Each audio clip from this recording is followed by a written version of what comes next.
Today we'll be talking about exponents of real numbers. This video will strictly be in conceptual terms, meaning that we'll discuss what exponents are, what laws need to be remembered to solve certain questions, and a couple of examples that help us be learned of the concept. But we won't be solving a lot of questions. For that, I'll be posting another video where we'll strictly be just solving five to six questions, and we'll explain through how we solve using the concept that we talk about in this video. So now let's begin with the concept. If you see on the left hand side, you can clearly see that there are a couple of definitions. So like for any real number a and a positive integer n, if something is like a to the power of n, so let's say it's 2 to the power of 3, right, where a is equal to 2 and n is equal to 3. Now what does this 2 to the power 3 mean? So 2 to the power 3 actually means 2 into 2 into 2. It's basically 2 multiplied 3 times, and similarly it's a multiplied n times. So it's a to the power n is equal to a into a into a till n factor. Similarly 2 to the power 3 is equal to 2 into 2 into 2, which stops at number 3. So it repeats in multiplication 3 times. Similarly, if I have 3 to the power of 5, it will be 3 into 3 into 3 into 3 into 3. Multiplication will stop at the 5th term, right? So this is the concept of a to the power n. Now we know what a to the power n is, but what if we come across something as called a to the power minus n, or let's say 2 to the power of minus 3. Now what does this minus 3 signify? We know what 2 to the power 3 is. It's 2 into 2 into 2. Minus sign just signifies that whatever you got in 2 to the power 3, you just inverse it. Now what do I mean by inverse? By inversing, I means 2 to the power minus 3 is equal to 1 divided by 2 to the power 3, right? I'll just clean it up and write it again. So if you have 2 to the power of minus 3, it will be 1 by 2 to the power of 3, which is equal to 1 by 2 into 2 into 2. Similarly, if you know a to the power n, you can find what a to the power of minus n is. You just need to inverse it, right? And that's what is our second integral power. So when we have a positive integral power, definition is for a to the power n, and when we have a negative integral power, we have a definition of a to the power minus n. But both rely on the same concept of it's a multiplied n times. If it's 2 to the power 3, it's multiplied, then 2 is multiplied 3 times with itself. If it's 3 to the power 5, then 3 is multiplied 5 times with itself. So this is the concept for positive and integral powers in terms of exponents. Now I just gave you a lot of things like what is 2 to the power 3, 3 to the power 5, and what is a to the power n, a to the power minus n. But what was exponent in this case, right? Exponent here was this n.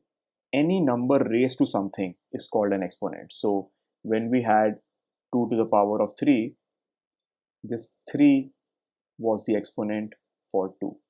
When we had 3 to the power 5, this 5 was the exponent for 3, right? This is what exponent is, and this is how a basic exponent can be found out by simply multiplication process.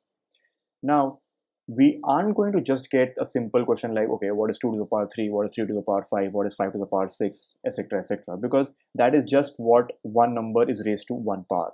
There are certain laws which are followed with these exponents, and that is what we are going to discuss now. So if you see on the screen, the first law says a to the power m into a to the power n. So like if a is raised to m power and is multiplied with a raised to the power nth power, then it is equal to a to the power m plus n. Now giving a very simple example, 2 square into 2 to the power 4 is equal to 2 to the power 2 plus 4. And we can check it mathematically as well, right? So 2 to the power 2 is 4, 2 to the power 4 is 16 and is equal to the power 6. 4 into 16 is 64, and 2 to the power 6 is indeed 64. So like if you factorize 64, you get 2, 16, 2, 8, 2, 4, 2, 1. See, it's 2 to the power 6, right? So this is one of the laws. So if you find any question or any statement that you see, okay, 2 to the power 3 into 2 to the power 4, or like 2 to the power, like let's say we have 5 to the power 2 into 5 to the power 8, you immediately know that this is equal to 5 to the power 2 plus 8, that is equal to 5 to the power 10. This will help in the simplification process in any other question that we have. All right. The next one that we have is the division part. We talked about multiplication, but we didn't talk about division. So the division is like a to the power m divided by a to the power n is equal to a m minus n. So remember, when we had a to the power of minus n, we took a reciprocal, right? So whenever we have something divided, we subtract that in the exponential power, right? Whenever we multiply something, we add, and whenever we divide something, we subtract, right? So this is a very short way of remembering stuff. So like if you divide a to the power m by a to the power n, so let's say 2 to the power 4 divided by 2 to the power 2. So this is equal to 2 to the power 4 minus 2 is equal to 2 to the power 2 is equal to 4. And we can check it. 2 to the power 4 is 16 and 2 to the power 2 is 4, which is equal to 4, and it checks out, right? So just a rule of thumb, whenever you divide, you subtract the exponential parts, and whenever you multiply, you add the exponential parts, right? Cool. Now let's move on to the next one. So next one is says a to the power m into n is equal to a to the power n into m. That's very simple. If it's a 2 to the power of 2 into 3, this will be equal to 2 to the power of 3 into 2, right? And both are 2 to the power 6 is equal to 2 to the power 6. So no doubts here. Very simple, very straightforward, law that needs to be followed, and we don't even need to discuss in depth about it. Like, why is it this way, right? Because 2 into 3 is equal to 3 into 2. 4 into 2 is equal to 2 into 4. That's a very basic property, right? Next one is if a number is raised to the power of n, it can be split into a to the power n and b to the power n. So like, let's say a number is 6 to the power of 5. This can be split into 2 into 3 to the power of 5, right? Because 6 can be factorized into 2 into 3, right? So if you can factorize a number into other numbers, and those both numbers are 2 into 3 to the power of 5, then you can split the bracket and say, okay, 6 raised to the power 5 is equal to 2 to the power 5 into 3 to the power 5. This will also come in handy when you have large numbers and you want to divide them into prime numbers and raise them to a certain power, because there can be a case where numerator is in prime numbers and your denominator is in a one large number, right? So you can just prime factorize that and add that in the denominator to make sure that something cancels out with the numerator. So that's one of the ways it becomes easy while solving questions, right? Okay, the next one, again, it's just what we did right now with multiplication. Now we do the division part. So when we multiply, we add. When we divide, we subtract.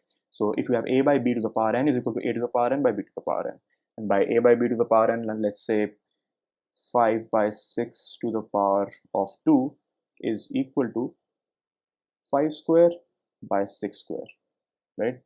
Simple. You just add the number wherever it is. And whenever we were multiplying, we were just keeping the same power.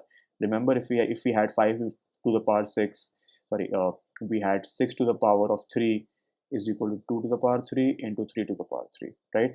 We never change the exponent in this identity. So similarly here, if a by b to the power n, we'll just remove the brackets and apply the same exponent over both the components, right? So this is the fifth property.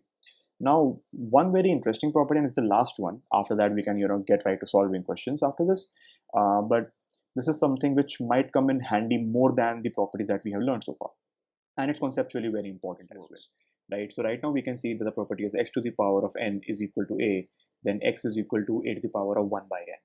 A very simple example that we can take is let's say a to the power of 5 is equal to 32, right? So here x is equal to a, n is equal to 5, and the number is 32, right? Now we know if we prime factorize 32 that 32 is 2 to the power of 5. We can just quickly do that on the side. 8, 2, 4, 2, 2, 2, 1, right? It's 2 to the power of 5. So if a to the power 5 is equal to 32, then a is equal to 32 to the power 1 by 5, right? A is equal to 2 to the power 5 into 1 by 5. Now 5 into 1 by 5 will become 1, then a is equal to 2. This is where this property especially comes in handy, and this will help you solve a lot of questions, because there will be like equations where this is equal to this, like a to the power 5 is equal to 32, find a.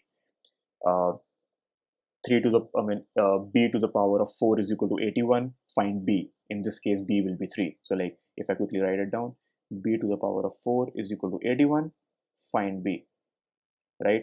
And if you prime factorize 81, you'll see it's 3 to the power 4. So you can do is b to the power 4 is equal to 3 to the power 4, hence b is equal to 3. Or you can do b is equal to 81 to the power of 1 by 4.